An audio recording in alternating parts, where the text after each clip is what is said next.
Prisioneiros da genética. Gregor Mendel foi considerado o pai da genética, porque ele foi o primeiro a pensar sobre a hereditariedade de um jeito moderno.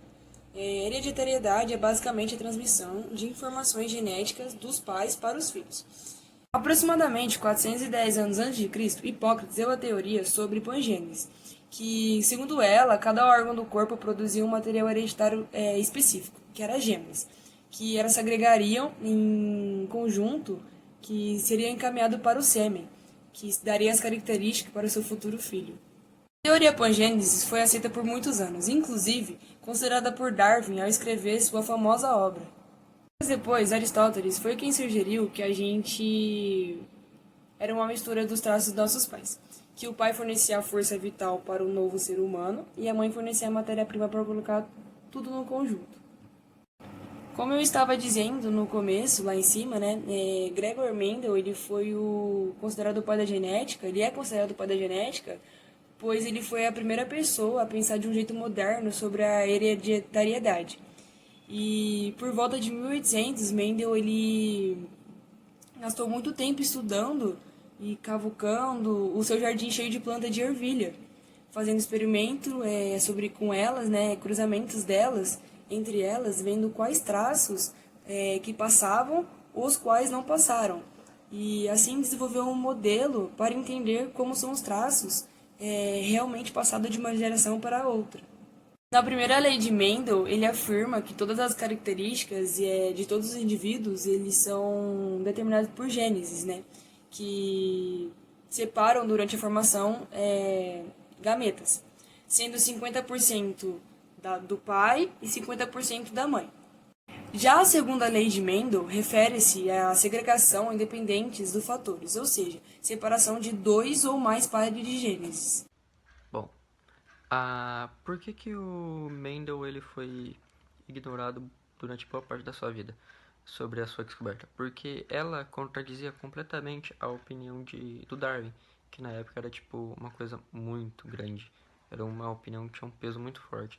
E como contradizia, as pessoas não queriam muito acreditar. Essa descoberta foi o seguinte, que um princípio genético fundamental, a existência de características é devido a um par de unidades elementares e hereditariedades, hoje conhecida como genes. Bom, vamos lá. Charles Robert Darwin. Quem foi Charles Robert Darwin? Ele foi um importante naturalista, nascido no dia 12 de fevereiro de 1809, se eu não me engano. Isso, na Inglaterra, mais precisamente na cidade de Shrewsbury. E ele teve um papel muito importante para entender a evolução humana que conhecemos até hoje. E a sua obra mais famosa é A Origem das Espécies, que é um dos livros tipo, mais usados que tem hoje em dia em universidades e tipo, ele teve muita influência nessa parte de evolução. Os fenômenos radioativos começaram a ser descobertos em 1896 pelo cientista francês Antoine-Henri Becquerel.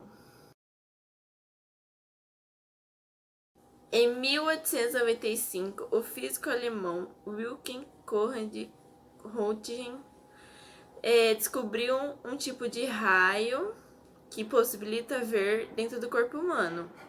Como o cientista não sabia exatamente a natureza desse raio, chamou de raio-x.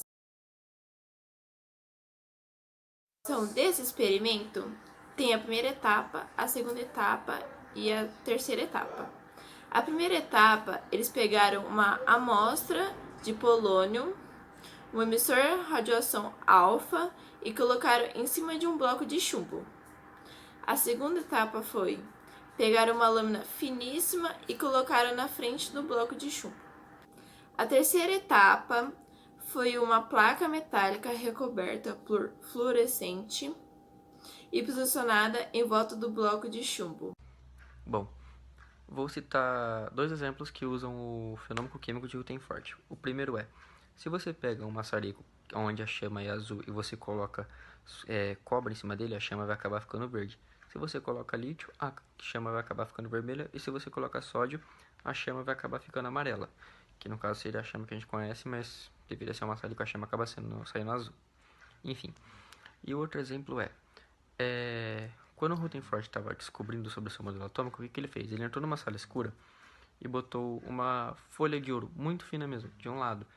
E do outro lado ele colocou polônio.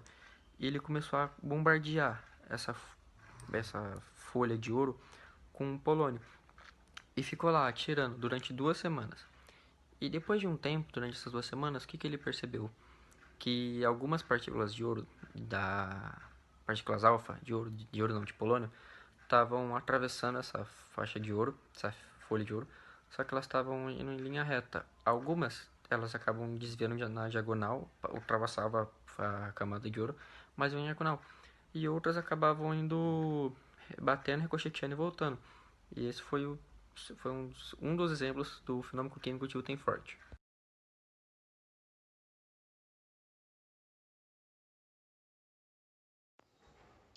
Watt começou a aprender como os motores consertavam e como eles podiam ser operados. Na época, o motor Newcomen era o mais potente do mercado, mas o mais ineficiente. Watt ele percebeu que ele podia criar uma alternativa mais eficiente e ele a fez. E com muito sucesso, ele fez parceria com o Botton. A grande contribuição de Watt foi na melhoria da eficiência, tamanho e mobilidade dos motores, o que permitiu que seu uso fosse disseminado para vários outros campos. Sem Watt, a Revolução Industrial teria sido mais lenta e o seu trabalho transformou a indústria e a sociedade. A máquina de Aron funciona a partir da transformação de energia térmica em energia mecânica. Como que isso ocorre? Uma esfera oca possuindo 2 tubos dobrados em sentidos opostos e contendo água é colocado sobre uma fonte de calor. Quando a água recebe energia térmica dessa fonte de calor, ela passa para a forma de vapor rapidamente, o que ocasiona o movimento. A máquina a vapor funciona da seguinte maneira. Ao queimar combustível, obtém-se vapor de água, que percorre um circuito até chegar ao cilindro. Dentro do cilindro, o vapor de água empurra um pistão, que por sua vez, ao se deslocar, gera movimento. James Joseph Sylvester foi um matemático inglês que contribuiu fundamentalmente para o desenvolvimento fundamental da teoria matricial, teoria dos invariantes, teoria dos números e análise combinatória. Desenvolveu um papel fundamental na matemática dos Estados Unidos quando, na metade do século XIX, criou a palavra tociente, pela qual é reconhecida na função tociente de Euler, usada na teoria dos números. Ele foi o primeiro matemático a usar o termo matriz para se referir a uma tabela retangular de números. James também era amigo do matemático britânico Arthur Cayley, que era um professor sadleriano de matemática pura na Universidade de Cambridge, de 1863 a 1895.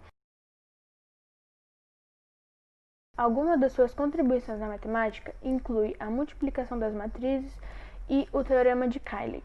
Quando mais novo, adorava resolver complexos problemas de matemática somente por diversão, e assim se destacou e entrou no Trinity College, Cambridge, se destacando também em grego, alemão, francês e italiano, tanto quanto em matemática.